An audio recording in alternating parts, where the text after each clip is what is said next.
दुआएं बहुत हैं और मेरी दुआएं असर कर जाती हैं। वो मेरा बहुत दोस्त है, मेरी दुआओं में भी असर है और वो मेरा दोस्त भी है।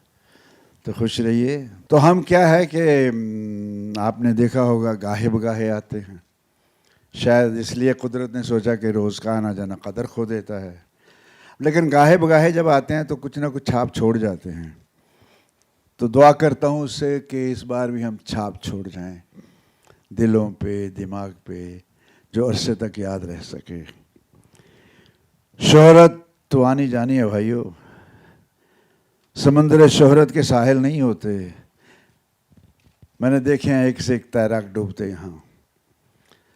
तो इस शोहरत को बनाए रखने के लिए मेरे ख्याल से मोहब्बत बहुत ज़रूरी है। मोहब्बत कभी ख़त्म नहीं होती और हमने कोशिश की है कि शोहरत से कहीं ऊपर चल के मोहब्बत पैदा की जाए, दिलों में रहा जाए। तो आज भी एक एफ़र्ट की है ताकि हमारी मोहब्बत आपके दिलों में बनी रहे, आवाम में बने रहें। क्या है हमारी सेहत का राज? आप सबकी मोहब्बत। आप जब मोहब्बत करते हैं, हमारे जज्बात को सेंचते हैं, तो हम स्ट्रांग हो जाते हैं। और बातें क्या करूं, जी जान से आपको प्यार, दुआएं। मैंने कहा ना, ये मेरी महबूबा है, ये प्रोफेशन नहीं मेरा। जब मैं आया था इंडस्ट्री में, इसको अपनी महबूबा समझ के आया था कि नौकरी करता, साइकिल पे आता जाता, फिल्मी पोस्टर्स में अपनी झलक देखता, रातों को जागता, अनहोने ख्वाब सजाता और सुबह उठकर आईने से पूछता, मैं दिलीप कुमार बन सकता हूँ क्या? तो इस तरह से ये मेरी महबूबा है और ये मेरी महबूबा है, ये छोड़ के नहीं जाएगी मुझे। इससे बड़ा प्यारा है, बहुत इश्क है। मुझे लगता है बहुत मेहरबान है मुझ पर, कुछ ना कुछ देता रहता है मुझे। चुप के बैठ आराम से, क्या मतलब, मुझे खामोश बैठने नहीं देता। वो मेरे साथ है, इसलिए ये अपनी अपनी वन में माहिर है। अभी मैं इसके जूते देख रहा था तो मैं सोच रहा था मैं कैसे चोरी करूँगा घर जाके, क्योंकि ये कपड़े छुपा लेते हैं, ये गिन लेता है अपने मेरे कपड़े किधर हैं। और ये कपड़े सनी के पहन के, सनी का परफ्यूम लगा के वहाँ रखा था ताकि पता नहीं लगे इसने पहना था। तो मैं इनको शौक़ है, अपने अपने शौक़ हैं, लेकिन I am happy, I am lucky, my kids are very very nice and they will remain human, they will be on the ground. तो ये मेरी बहुत बड़ी, एक बहुत बड़े, इतने इस मकाम पे आके भी मुझे सबसे ज़्यादा खुशी इस बात की होती है कि उसने मुझे ऐसे बच्चे दिए हैं।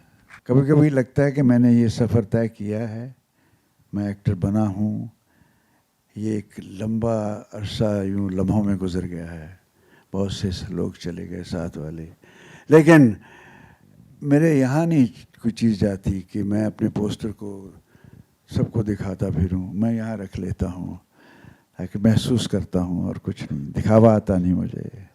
आई love my poster, first poster, you are right. मेरा पोस्टर देखने के लिए मेरे मामा थे दिल्ली में, वो रोज़ 9 नंबर बस में जामा मस्जिद के पास जाकर देख कर आते थे और रोज़ खुश होते थे और मुझे चिट्ठी में लिखते थे, धर्मराज तेरा पोस्टर देखा, बहुत दिल खुश हुआ।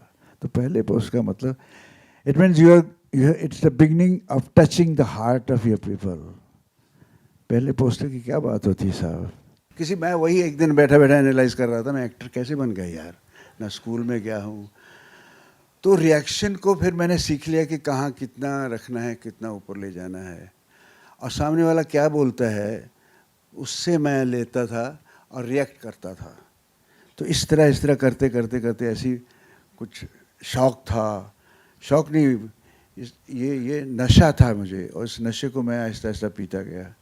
ये सिर्फ रिएक्टिंग है, एक्टिंग नहीं है। और कोई भी जज्बाती इंसान फ़ौरन रिएक्ट करता है। कोई पत्थर दिल या और टाइप के जो सिर्फ अपने उसमें खोए रहते हैं, वो रिएक्ट नहीं करते जल्दी। लेकिन आवाम देखने जाती है थिएटर में, वो रिएक्ट करने के लिए बैठी होती है, क्यों जाती है रिएक्ट करने के लिए, और उसके अपने एक्टर होते हैं। And when they react good, that is the success. So what I am explaining is my experience for the last so many years कि यार तू किसी एक्टिंग में स्कूल में नहीं गया, कहाँ से आ गई तुझे? और दुआ फिर ऊपर वाला तो साथ होता ही है।